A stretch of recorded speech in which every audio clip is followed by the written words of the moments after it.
à tous et à tous et bienvenue dans cette deuxième vidéo de présentation de comment devenir wedding planner. Aujourd'hui, nous allons voir quelles sont les connaissances de base à avoir pour pouvoir se lancer. La réponse est super simple. La réponse est rien.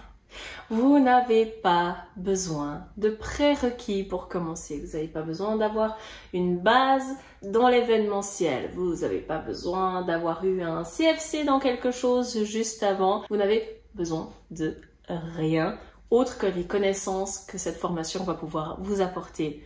Et puis bien sûr, par la suite, peaufiner avec l'expérience de terrain, en me posant des questions, en vivant les aventures les unes après les autres. Il ne faut tout de même pas se lancer les yeux fermés, bien évidemment. Vous allez apprendre de très bonnes bases ultérieurement dans la formation, mais il faut quand même avoir un petit travail à fournir de vous-même, avoir quelques connaissances de terrain. Est-ce qu'autour de vous, il y a des traiteurs? Est-ce qu'autour de vous, il y a des photographes? Quels sont les lieux dans votre région dans laquelle vous pourrez rediriger vos mariés? Ça, c'est tout simple. Pour pouvoir vous créer votre propre carnet d'adresses, il faudra simplement aller au contact d'autrui. Donc vous prenez, avant de vous lancer, une bonne semaine dans laquelle vous envoyez des messages à tous les prestataires. Donc prestataires, c'est le terme qu'on utilise pour dire toutes les personnes avec qui vous allez pouvoir travailler. Donc vous envoyez plein de messages partout, vous vous présentez, vous dites que vous êtes en train d'ouvrir votre agence ou vous dites que vous êtes déjà implanté.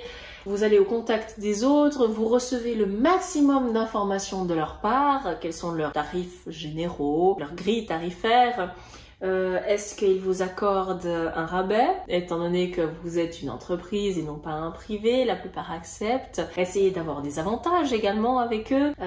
Est-ce que vous arrivez à avoir un échange exclusif? Est-ce que vous pouvez être le seul wedding planner avec lequel ils travaillent? Essayez peut-être d'avoir des codes promotionnels sur des sites en ligne. Essayez vraiment de trouver comme ça un peu votre carnet d'adresses. Tous les messages, toutes les réponses que vous allez recevoir, notez-les bien. Moi personnellement je fais un fichier Excel que je classe du coup par musicien, traiteur, chanteur, et puis du coup ça me permet du coup de trouver plus facilement qui est-ce que je cherche, dans quelle gamme de prix, etc. Et puis bien sûr, ayez également un œil sur ce qui se passe dans votre propre domaine, au niveau des tarifs, au niveau des offres. Qu'est-ce que les autres organisateurs événementiels proposent à leurs clients? Combien ils le font payer? Pour bien sûr pouvoir vous baser un peu sur ce qui se passe autour de vous. Le fait d'avoir une certaine connaissance dite de terrain au final va vous permettre également d'aiguiller vos mariés. Une fois que vous connaissez le prix des traiteurs environnants, eh bien vous pourrez dire à vos mariés qui prévoient par exemple 5000 francs de budget pour leurs 100 invités. Financièrement là ça colle pas, par exemple. Vous voyez, parce que vous savez qu'un traiteur coûte entre 50 et 80 francs par tête, ça dépend ce qu'on prend comme formule. Donc ça on va le regarder ensemble ultérieurement bien sûr, mais le fait de connaître les grilles tarifaires qui s'appliquent exactement avec tel ou tel traiteur vous permet aussi de les aiguiller plutôt vers le restaurateur italien plutôt que dans la cuisine de luxe qu'ils avaient envie initialement. Vous voyez, par exemple, ça va vous aiguiller vous-même et vous faciliter la tâche. Concrètement, de quelles compétences ai-je besoin? Vous n'avez pas besoin réellement de prérequis, mais c'est vrai que certaines prédispositions peuvent être avantageuses. Par exemple, si vous êtes organisé, cela va beaucoup vous aider. Le fait de, par exemple, comme dit ultérieurement, si vous allez à la rencontre de vos prestataires, avoir directement un document Word ou un document Excel où tout est bien organisé, etc. Ça va vous permettre de gagner un temps précieux après, quand vous voulez rechercher un prestataire en particulier. Si vous n'êtes pas organisé, ça peut vite être compliqué également dans le suivi des mariés. Si vous avez un mariage, peut-être que vous vous en sortez encore assez bien, mais après plusieurs mariages en même temps à organiser, il va vraiment savoir faire des dossiers dans les dossiers, des dossiers dans les dossiers. Parce que sinon, vous allez vous perdre, à toujours prendre bien l'habitude de noter tout ce qui est dit. Si vous appelez les mariés, vous notez derrière. Non, pas derrière. Pendant. Vous notez pendant l'appel. Si vous avez un rendez-vous avec eux, vous notez tout ce qui est dit. Si vous avez un petit échange WhatsApp, vous le notez directement. Et autant les appels et les rendez-vous, c'est assez instinctif de le noter, autant les petits messages échangés par WhatsApp s'oublient rapidement. Alors prenez vraiment le réflexe de noter derrière. Qu'est-ce qui est également chouette comme prérequis? Être jovial, être extraverti. Bien sûr, vous irez plus facilement à la rencontre d'autrui, vous allez plus facilement être à l'aise devant vos mariés si vous êtes assez jovial plutôt que si vous êtes tout timide. Alors, ça peut plaire aussi d'avoir une personne un petit peu plus réservée, un petit peu plus calme à son côté, ça peut être aussi chouette. Mais c'est vrai qu'en tout cas, il ne faut pas avoir peur d'aller vers autrui. Essentiellement aussi le jour J. Vous allez être la personne de référence. Personne ne va aller embêter les mariés pour leur demander où sont les toilettes, à quelle heure il y a le gâteau, à quelle heure on passe à table, combien coûtent les boissons, il y a une guêpe dans le restaurant, il faut l'enlever.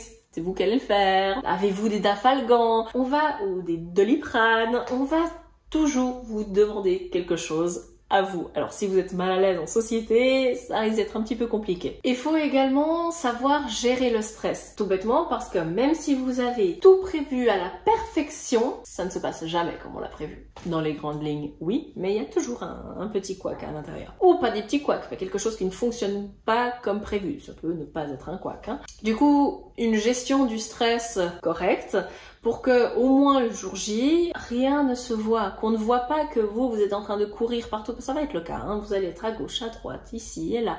Il ne faut pas montrer qu'au niveau timing vous êtes short, il ne faut pas montrer que vous êtes réellement en train de courir. Si on vous arrête à mi-chemin, alors soit vous dites très poliment je reviens vers vous dans 3 minutes, soit vous prenez ces 3 minutes pour répondre à la personne, discuter avec elle et après vous repartez vaquer à vos occupations. Donc vraiment il faut que rien ne se voit. Il faut que vous restiez jovial et agréable tout le long de l'événement. Dans la formation, je vais donc vous donner tout ce starting pack de toutes les connaissances à avoir pour ne pas se noyer au milieu de la masse et des imprévus, vraiment pouvoir anticiper au maximum. Il y a certaines questions auxquelles je vais répondre également. Quand j'ai commencé, j'avais des questions auxquelles j'aurais aimé que quelqu'un me réponde et personne sous la main. C'était des questions des fois quand on les écrivait sur internet, Monsieur Google ne nous répondait pas. Là j'en pense à une toute bête, mais en tant qu'organisateur de mariage, comment on s'habille le jour J? Ça peut paraître tout bête,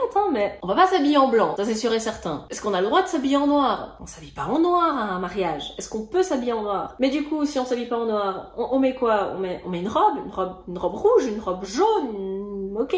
Mais est-ce que les robes c'est vraiment pratique si pendant la cérémonie vous avez quelque chose qui se décroche et puis que vous devez vite aller monter sur votre échelle pour aller remettre le truc qui s'est décroché en robe et en talon? Ça va être compliqué. C'est tout bête, mais typiquement ce genre de petites questions là, je vais y répondre et puis vous allez vraiment pouvoir partir serein sur votre premier événement. Concrètement, combien gagne une organisatrice événementielle? Alors, c'est la question floue à laquelle tout le monde répond par des réponses floues parce que la réponse est elle-même floue. Certains demandent un pourcentage par rapport à la somme globale dépensée dans le mariage. Alors ça devient très avantageux si vous êtes sur un gros mariage. Autrement, on doit garder en tête cette fameuse moyenne de 250 heures de travail sur une organisation complète pour évaluer à combien est-ce qu'on peut facturer la chose. Alors si vous vous dites ok, moi c'est mon premier, je demande 10 francs, 10 euros de l'heure, mais en sachant que vous allez passer 250 heures derrière, est-ce que ces 10 vont réellement suffire pour tout le temps, l'argent, l'énergie que vous avez mis dedans? Est-ce que ça couvre vos frais? Peut-être pas, donc il faudrait plutôt prévoir un 15, plutôt un 20.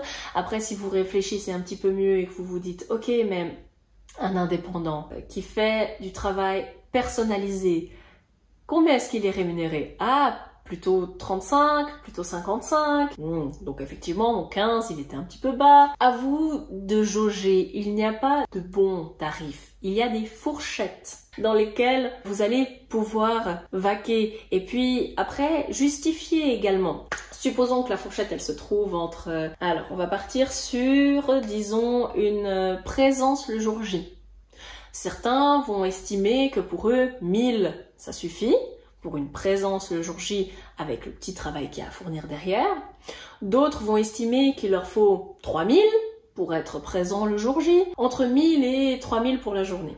Qu'est-ce qui justifie cette différence de tarif? Alors, peut-être que celui de 3000, il a une agence physique derrière. Peut-être qu'il doit payer ses employés. Peut-être qu'ils viennent à 2 pour gérer la journée. Celui qui est à 1000, peut-être qu'il travaille à son domicile, qu'il n'a pas de bureau, qu'il n'a pas de frais fixes. Peut-être qu'il vient de commencer. Cela, le manque d'expérience justifie son petit tarif, tandis que l'autre, il est peut-être implanté depuis 30 ans. Il n'y a pas de bon ou de mauvais prix, c'est à vous d'estimer et de décider comment le fixer, tout simplement. La plupart des organisateurs événementiels travaillent à leur propre compte.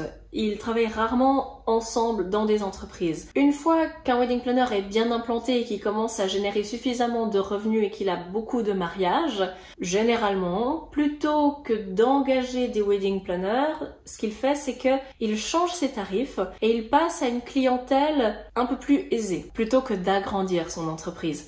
Ce qui, du coup, laisse la place à tous les petits nouveaux qui vont débarquer avec des prix plus bas pour ramasser justement cette clientèle que ce gros wedding planner bien implanté a laissé tomber pour aller dans la catégorie du dessus. Donc c'est pourquoi la plupart des wedding planners peuvent se lancer sans trop de soucis, toujours des clients un peu partout. C'est terminé pour la deuxième vidéo, on se rejoint demain pour avoir un extrait de la vidéo marketing qui sera présente dans la formation et comme ça vous donnera un petit aperçu du réel contenu.